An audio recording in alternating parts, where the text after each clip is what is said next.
시청자 여러분 안녕하십니까. 무속 칼럼니스트 조성재입니다. 오늘은 신과 귀신에 대해서 말씀을 드리고자 합니다. 자, 우리가 늘 신은 뭐 있다고 사람들이 다 인정을 하는데 귀신은 정말 있어요? 이런 질문을 많이 받잖아요. 그럼 뭐라 그러십니까? 귀신이 있다고 생각하십니까? 귀신을 본 사람도 있지만 귀신을 안 본 사람은 그걸 안 믿잖아요. 귀신이 과연 있을까요? 저는 언제나 귀신은 있다고 생각합니다. 신이 존재하는 이상 귀신이 있는 거예요. 신은 양이고 귀신은 음이기 때문에 음양의 조화, 음양의 원칙. 자, 그리고 우리 국어사전에 귀신이라는 낱말이 있잖아요. 풀이가 국어사전에 있으면 있기 때문에 나온 거 아니겠어요? 없는데 그게 나왔겠어요? 자, 그러면 귀신과 신의 차이는 어떤 것이 있느냐? 그럼 무엇을 보고 신이라 하고 뭘 보고 귀신이라 하느냐? 사실은 신과 귀는 다 조상을 이야기하는 말이에요. 옛날에 건문에서 나올 때 신농계일은 자기 조상을 신이라 그랬고 황제 헌은계일은 자기 조상을 기라고 그랬어요. 그런데 황제 헌은계일이 신농계일보다 기자를 앞에 갖다 놓으면서 귀신이라는 말이 나온 거예요. 근데 기와 신은 사실은 따로따로 다른 명칭으로서 전부 다 조상을 의미하는 글자고 황제 헌은계일이 신자 앞에다 기를 갖다 놓으면서 귀신이 되어버렸어요. 그래서 귀신은 이상하게 엉뚱하게 사람을 해치는 혼룡 뭐 이런 식으로 돼 있죠. 그래서 자 영조 때 이익의 성호사설이라는 책을 보면 이런 말이 있어요. 귀신은 지각을 가지고 있었어. 사람이 하는 일은 모든 일을 다 할 수 있다. 그리고 귀신은 기무로 기문할 때 기자 기무로 어디든 들어가지 못하는 것이 없다 그랬어요. 또 기의 성질은 사람을 잘 현혹시킨다. 현혹시키기 때문에 생각지도 못한 곳에 갑자기 확 나타나서 사람을 깜짝 놀라게 하고 속이기도 한다. 이렇게 해서 이야기했어요. 또 귀신을 기라고 하는 것은 음의 영이다. 신이라고 하는 것은 양의 영이다. 이렇게 이야기했습니다. 정령. 그러므로 정령은 백으로 되어 있고 신명은 혼으로 되어 있다. 이렇게 이야기를 했습니다. 정은 음이고 신은 양이다. 이렇게 이야기를 했는데 양은 음에서 양이 생기는 거잖아요. 그리고 모름지기 먼저 정령이 있고 그 다음에 신명이 나오는. 그러니까 사람이 죽으면 귀신이 되었다가 그 다음에 공부를 많이 더 닦으면 신이 된다 이야기예요. 지금 우리가 부처님이나 예수님이 다 신을 모시는 거 다 그런 의미잖아요. 이 두 가지 영이 우리 몸에 물체를 떨었을 때는 혼과 백과 정 또는 귀신이 된다고 이렇게 이야기합니다. 그래서 귀신은 영원히 존재하지 못하고 언젠가는 소멸된다. 이렇게 이야기했어요. 귀신은 소멸되는 거예요. 신은 영원히 존재하지만 귀신은 소멸되는 거예요. 귀신은 몇 년? 우리 조상들이 이야기하기는 120년 정도 되면 소멸된다 이야기했는데 예전에 120년 했으니까 지금은 더 빨리 소멸이 되겠죠. 세월이 너무 빠르니까 빨리 돌아가니까. 옛날 농종시대에 120년에 지금 한 50, 60년 되면 없어지겠죠. 반 이상. 자, 우리가 잘 알고 있는 조선시대 매월당 김시섭이가 이야기한 귀신의 종류는 이런 종류가 있어요. 귀신의 종류도 여러 가지 있죠. 몽달기 우리가 이야기 많이 하잖아요. 자, 산에 사는 요물을 소라 그런다. 소. 그리고 물에 사는 괴물을 역이라 그러죠. 역이라 한다. 산에 사는 괴물을 용망상이라고 한다. 그리고 나무와 돌에 사는 귀신을 기망냥이라고 한다. 이렇게 이야기했어요. 그러면서 만물을 해치는 요물을 여라고 한다. 만물을 해치는 요물을 여라고 한다. 자, 이 여는 귀신 여자인데 우리가 여탐꾼 할 때 여자예요. 여탐꾼 귀신을 탐한다는 거거든. 귀신한테 미리 살펴본다는 거죠. 그 다음에 만물을 괴롭히는 것을 말하고 한다. 우리 마귀 같은 놈들 하잖아요. 만물을 괴롭힌다. 마라고 한다. 그리고 만물에 붙어 사는 요물을 우리는 아주 못된 첩시를 보고 요물 같은 년 이렇게 이야기하잖아요. 기생이는 보고 요물 붙어서 괴롭힌다. 요물이란다. 그리고 만물을 유혹한다. 유혹하는 귀신을 매라고 한다. 이렇게 우리 매월당 김시섭께서 구분을 해 놓았습니다. 우리는 늘 또 그런 말 있잖아요. 착한 귀신도 있고 나쁜 귀신도 있다. 또 귀신은 사람에게만 있는 게 아니라 모든 물체에도 있다. 이렇게 이야기하잖아요. 착한 귀신, 나쁜 귀신. 제 생각에는 착한 귀신이 더 많은 것 같아요. 우리 인간이 마음이 사악해서 우리 인간이 마음이 약해서 놀래가지고 지 바람에 자빠져서 그렇지 귀신이 요구하는 것을 들어주면 귀신은 항상 도와주지 않을까 그렇게 생각을 합니다.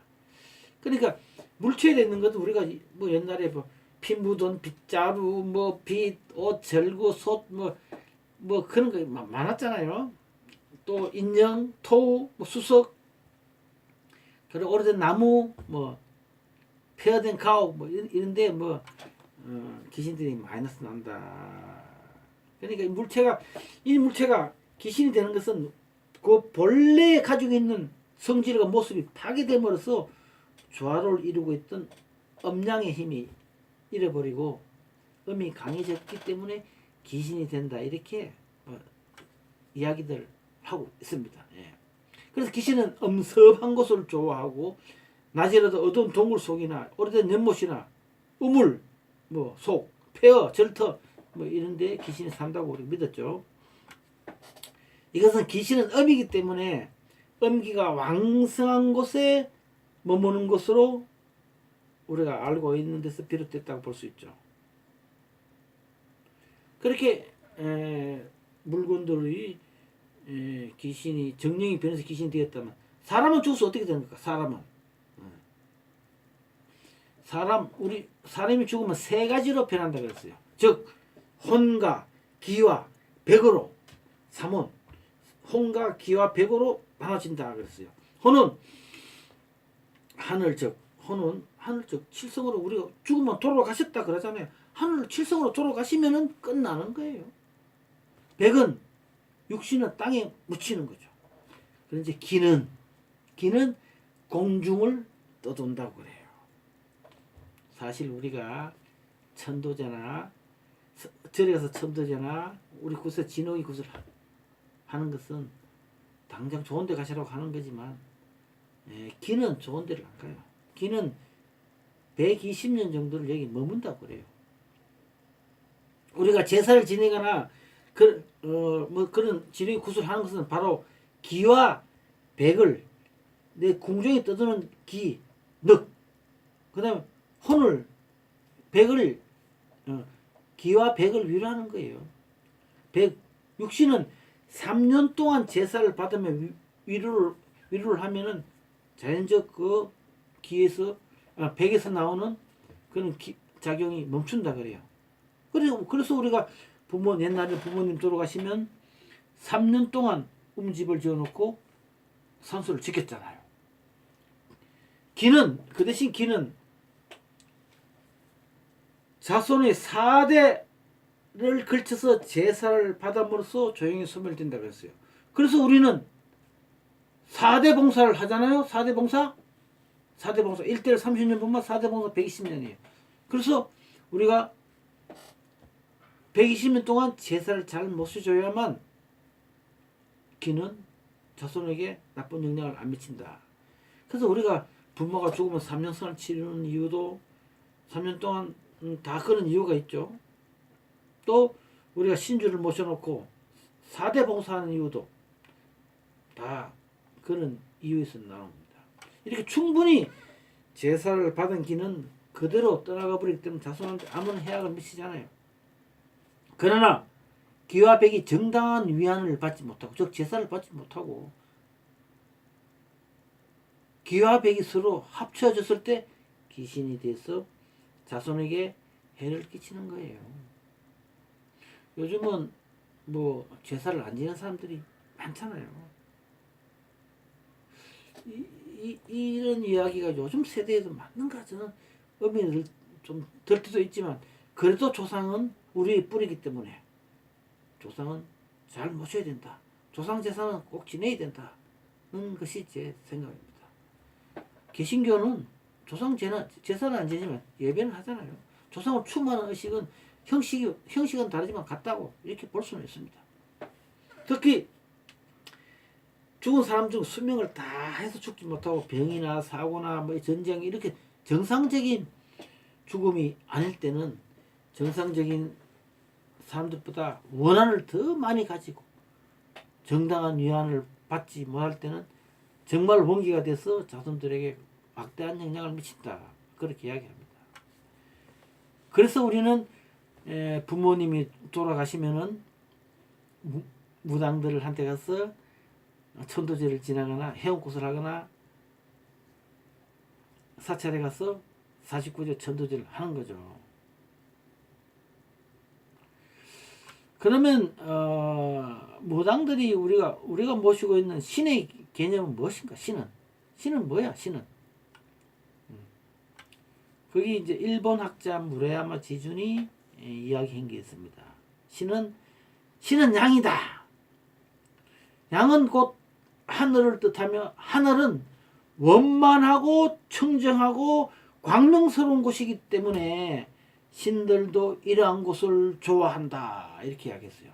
또 신은 덕을 그 이상으로 삼으며 천지간의 건설과 발전에 참가한다. 신은 덕을 좋아한다 이거죠. 이상한 사람. 그래서 천지간의 발전을 기여한다. 이렇게 이야기했어요. 신과 인간이 관계를 맺게 되는 이유는 두 가지가 있어요. 한 가지는 인간이 신을 청했을 때 신이 오시는 것이고, 또 한 가지는 신이 인간의 잘못을 깨우쳐주기 위해서 스스로 나타나시는 거죠. 신은 공손함과 예의를 좋아하기 때문에 공손함과 예의에 벗어난 경우에는 아무런 감흥을 하지 않고 신에게 빌어도 소용이 없고 오히려 신에게 벌을 받습니다. 신은 부정을 꺼리기 때문에 신에게 정성을 들이나 신을 청할 때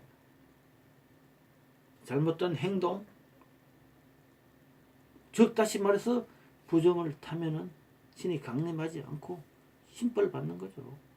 그래서 몸이 아프고 뭐 일이 안 풀리고 막 꼬이기 시작하는 거죠. 그래서 우리가 정성을 드릴 때는 계불 의식 등 온갖 정성을 다해서 제물을 바치는 거예요. 내가 아는 어떤 무당은 늦게 이제 무당된 분인데 음식을 장만할 때 마스크 끼고 한대요. 모든 사람이 자기뿐만 아니라 말을 할 음식을 신에게 드리는 정성스러운 음식을 만들 때 정성스럽게 하기 위해서 말하지 마라, 잡담하지 말라고 마스크를 끼고 그렇게 음식을 장만한다고 합니다. 그 신은 인간에게 일반적으로 편안한 삶과 안녕을 가져다 주지만 잘못하면 괴롭히는 거죠. 그게 신벌이요. 이게 바로 신벌이라는 건데 신의 벌전에 걸려죠. 우리 무당에서는 신의 노여움을 산 거죠. 이런 경우는 신에 대하여 공손하지 못하고 예의에 벗어나고 불경스러운 짓을 하였거나 신의 존재를 욕보게 하였을 때 신이 노하시는 거예요. 그래서 그 사람을 혼내주고 그 죄를 추궁하기 위해서 여러 가지 고통과 어려움을 주게 되는 거예요. 이런 현상은 일반인들은 잘 느끼지 못해요. 신을 모시는 무당이나 신과 가까이 접하는 사람들한테 많이 나오는 거죠. 그래서 우리 무당들이 가끔 보면 이유 없이 아픈 사람들이 많아요. 그럴 때는 자기를 되돌아봐야 돼요. 내가 신령한테 뭘 잘못했나? 내가 무슨 불경죄를 지었는가? 잘 스스로 좀 느껴봐야 돼요. 그래서 지금 현재 우리 무당들 신을 모시고 있으면서도 신에게 기본적인 공손함과 예의들을 지키지 않는 무당들이 많아요. 그래서 무슨 사제라 그래요. 그래서 무슨 신을 모셨다 그래요. 신은 공손함과 예를 중히 여기고 좋아한다고 했습니다. 공손함과 예라는 것은 찾아볼 수 없는 지금 우리 제자들에게, 우리 무당들에게 무슨 신의 감옥으로 소원을 들어주고 그를 따르는 제갓집에 복을 내리겠어요. 그래서 우리가 그런 그 신을 모시는 자세에 대해서 우리 스스로 좀 반성해야 됩니다. 우리가 기도를 드리며 신에게 염원하는 것은 귀신의 재앙으로부터 벗어나 행복한 삶을 영위하고자 하는 겁니다. 즉다시 우리 기도를 드리거나 구슬하거나 사찰에 가서 제를 지내거나 하는 것은 귀신의 재앙으로 벗어나 행복하고 건강하게 살기 위해서인 거잖아요. 자, 그러면 그 매월당 김시섭은 이렇게 이야기했어요. 우리가 천재를 지낸다 이렇게 이야기를 많이 하잖아요. 천재가 뭐예요? 천재는 뭐예요? 천재 왜 지내요? 천지에 제사 지내는 것은 우주 만물의 음양의 조화를 존경하기 때문에 제사 지낸다 그랬어요. 그 다음에 산천에 제사 지내는 것은 기의 변화와 오르내림에 보답하기 위해서 제를 지내는 것이다. 그리고 내 조상에게 제사 지내는 것은 오늘의 나를 있게 해준 조상의 은혜에 감사하기 위해서 제를 지내는 것이다 그랬어요. 마지막으로 육신이라 그러면 내 몸뚱아리 육신이 아니고 자청룡, 우백호, 남주작, 북현무, 중앙의 두신, 구진과 등사를 이야기하는 거예요. 육신에게, 그러니까 사방, 오방, 육방의 신에게 제사 지내는 일은 내 재앙을 면하기 위해서다. 이렇게 설명을 하셨습니다. 근데 이게 제사를 지내는 것은 모든 사람들이 공정한 마음을 하기 위해서다. 그러니까 제사 지내는 것은 자기 스스로를 낮추고 겸손하고 모든 사람을 공경하는 자세를 배우라고 하는 것이다. 그런 이야기예요. 음양의 조와 기의 변화와 조상의 은혜를 모르고 재앙을부터 벗어나려고 하는 것은 공경하는 마음을 가지지 못한 어리석은 사람입니다. 우리가 신에게 기원하고 의지하는 것은 기와 백이 귀신이 된다고 해도 신의 힘보다 약하기 때문이에요. 신이 강림함으로써 귀신도 그 지배를 받아 공손하고 예의 바르게 성질이 변하는 것이죠. 신이 귀신과 접촉을 함으로써 그 귀신이 인간에 끼치는 해악을 대처하는 결과가 나타나는 것이라고 이야기합니다. 그래서 우리가 신에게 의지하고 신에게 의탁하고 그러는 거죠. 오늘은 이상으로 마치겠습니다. 제 이야기가 공감이 가시면 구독 꼭 좀 눌러주시고, 제가 이번에 쓴 칼럼집 무당 칼럼집이 시중에 절찬리에 판매 중에 있습니다. 많이 구독해 주시고요. 또 제가 몇 년 전에 낸 상고사속의 무속 이야기, 우리 무속의 이론과 기본이 담긴 책입니다. 많은 구독 부탁드립니다. 자, 시청자 여러분, 다음 시간에 뵙겠습니다. 안녕히 계십시오. 감사합니다.